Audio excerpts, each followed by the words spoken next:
ونجيناه من الغم وكذلك ننجي المؤمنين صدق اللہ العظیم۔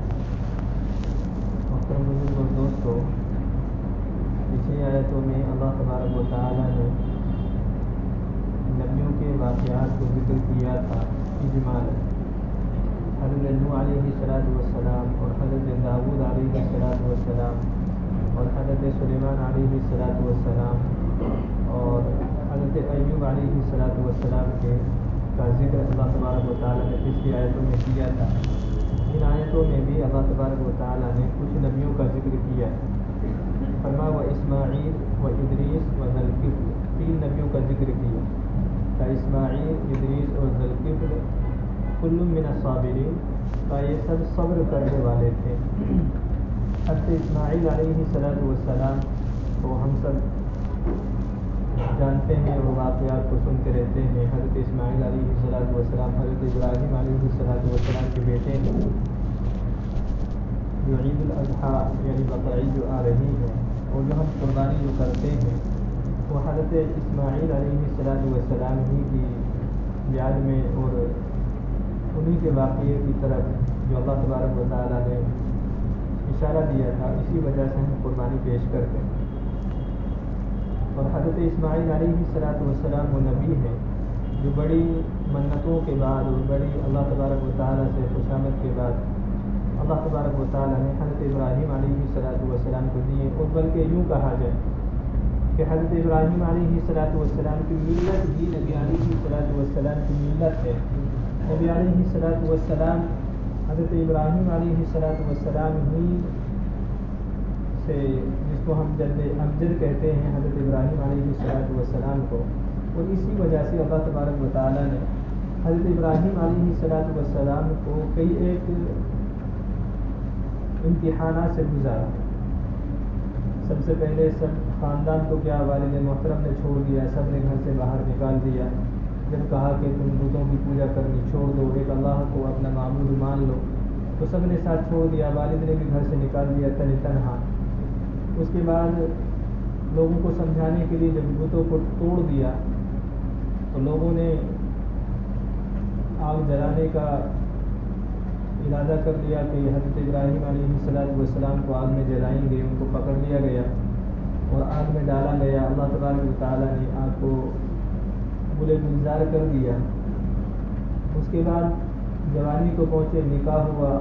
اس کے بعد اللہ تبارک و تعالیٰ سے بیٹا مانگا تو اللہ تبارک و تعالیٰ نے حضرت اسماعیل علیہ السلام کو عطا فرمایا۔ اور حضرت اسماعیل علیہ السلام کو اس سے پہلے کہ تیار کر پاتے، اللہ تبارک و تعالیٰ نے حکم دے دیا کہ بیوی کو اور بچے کو بیابان جنگل میں چھوڑ کر کے آ جاؤ۔ حضرت ابراہیم علیہ السلام چھوڑ کر کے آ گئے۔ پھر اس پر بھی جب کچھ چلنے کے قابل ہوئے حضرت اسماعیل علیہ السلام، تو پھر اللہ تبارک و تعالیٰ نے قربانی مانگ لی کہ بیٹے کو قربان کرو ہمارے راستے میں۔ بیٹے کی قربانی کو پیش کیا تو اللہ تبارک و تعالیٰ نے جانور کی قربانی پر اس کو تبدیل کر دیا اور تمام مسلمانوں کے اوپر قربانی کرنے کو فرض اور واجب قرار دے دیا کہ تمام لوگ قربانی حضرت اسماعیل علیہ السلام کی یاد میں قربانی کیا کریں گے۔ تو ان تمام کے بعد اللہ تبارک و تعالیٰ نے حضرت اسماعیل علیہ السلام اور حضرت ابراہیم علیہ السلام ہی ہیں جنہوں نے بیت اللہ کی بنیاد کو رکھا۔ ان کے بعد حضرت ادریس علیہ السلام کا ذکر کیا۔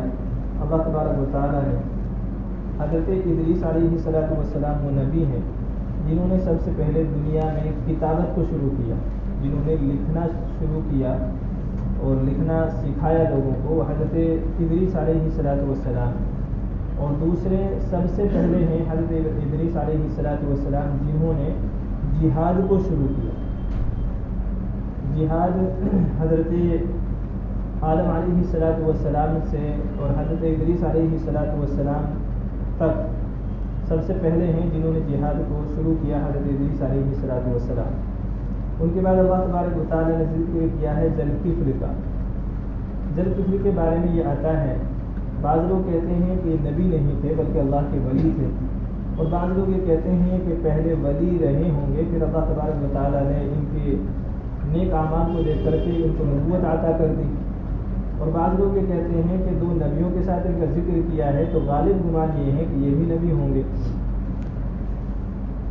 اور جو روایات میں ملتا ہے کہ حضرت یسع علیہ السلام جو نبی گزرے ہیں تو انہوں نے ان کو اپنا خلیفہ بنانا چاہا۔ انہوں نے کہا کہ میں خلیفہ بناؤں گا اپنے بعد کسی کو، جب وہ ایک دم مرض موت کے قریب تھے، مرنے کے قریب تھے، تو انہوں نے بلایا لوگوں کو اور کہا کہ جو آدمی دن میں روزہ رکھتا ہو، رات کو عبادت کرتا ہو اور غصہ نہ کرتا ہو، جس کے اندر یہ 3 چیزیں پائی جائیں، میں اس کو اپنا نائب بناؤں گا۔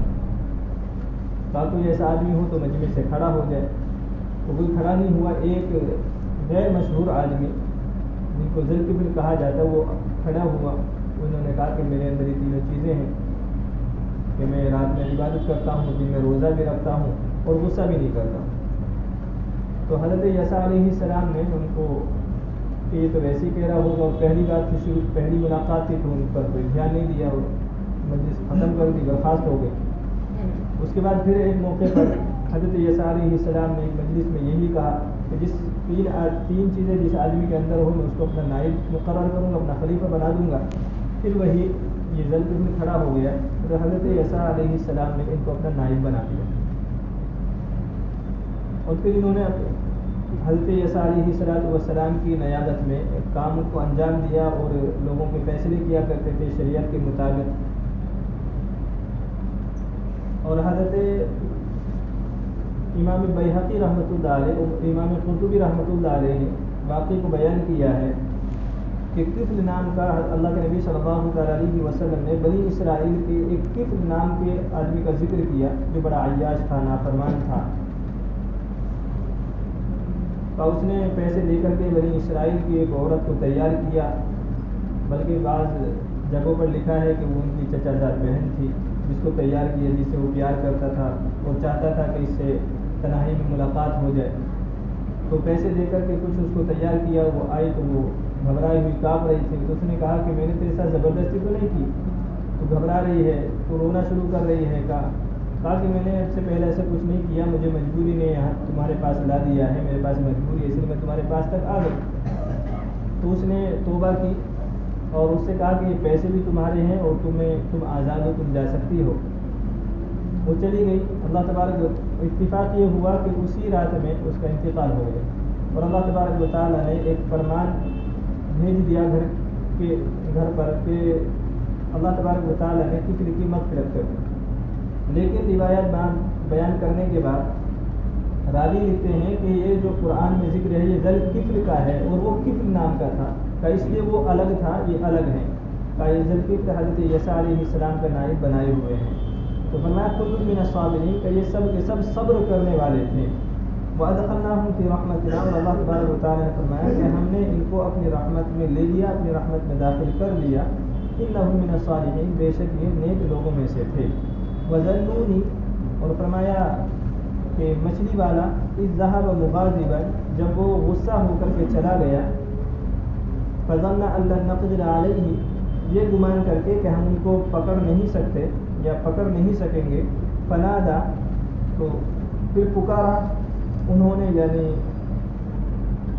مچھلی والوں نے، ففی الظلمات، اندھیرے میں، اللہ الہ الا انت سبحانک انی کنت من الظالمین، کہ کوئی معبود نہیں ہے مگر آپ کی ذات پاک ہے، انی کنت من الظالمین، بے شک میں گناہ گاروں میں سے تھا۔